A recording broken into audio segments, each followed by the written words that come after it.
People scattered across the state for another day of protesting against racism. Chopper 13 flying over Baltimore County and Towson while people sat peacefully at Patriot Plaza. Tomorrow will mark the 2-week anniversary of the death of George Floyd. The officer facing charges in his death is expected in court tomorrow. Just a few hours ago, people in Annapolis gathered for a vigil in memory of Floyd. Chopper 13 over the crowd there at Susan Campbell Park at the end of City Dock. We have team coverage tonight. Annie Rose Ramos is live in Annapolis at a memorial for George Floyd. But we begin with Rachel Menitoff, who's live at Baltimore City Hall.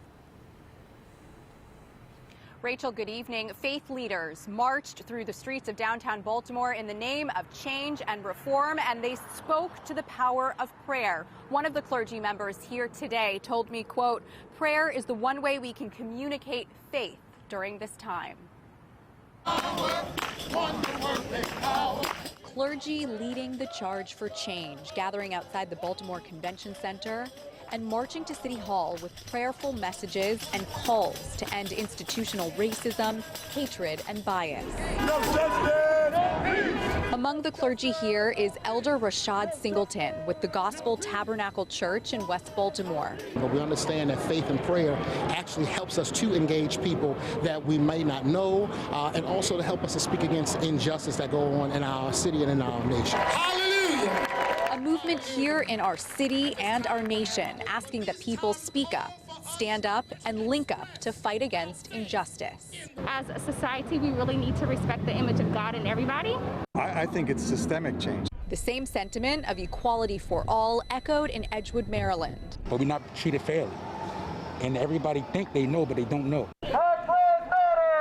Fueled by the death of George Floyd while in the custody of Minnesota police, demonstrators like Rosalind Braun says she's marching on behalf of her sons and grandsons and the other black men and women victimized by police brutality. I have too many loved ones, and I've seen too many broken hearts on TV not to be out here. Braun says she's particularly proud of the younger generation of activists who have organized many of the recent demonstrations. They're not laying down, you know, and they're going to make a change. Back over in Baltimore City. But these times call for us to unite. Is a community of all different religions, but one united in shared faith.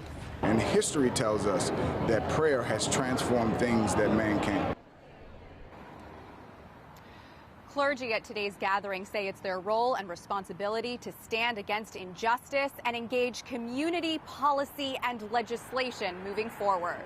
We're live outside City Hall. I'm Rachel Menitoff for WJZ. Rachel, thank you. Let's go live now to Annie Rose Ramos. She's in Annapolis in front of a George Floyd memorial. Annie Rose. Rachel, protesters here in Annapolis were asked to bring with them one thing, a flower to put in front of this mural of George Floyd. Organizers here say they wanted Maryland to give George Floyd the memorial he deserves.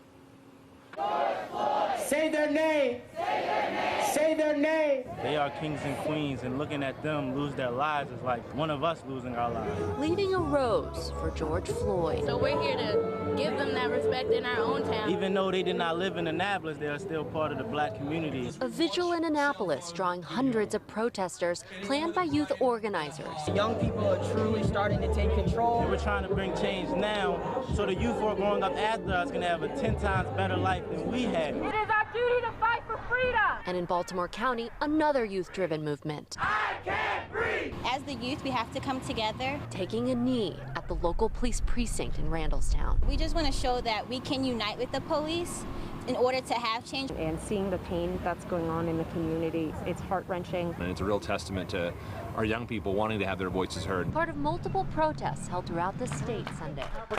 Today, we're proving that we can change the course of history. We're going to honor their lives just how we honor anybody else who lost their life in the hands of police, in the hands of hate, racism. Lending their voices to one single resounding message. It's important for all of us to be fighting for Black Lives Matter. Black Lives Matter. Black Lives Matter.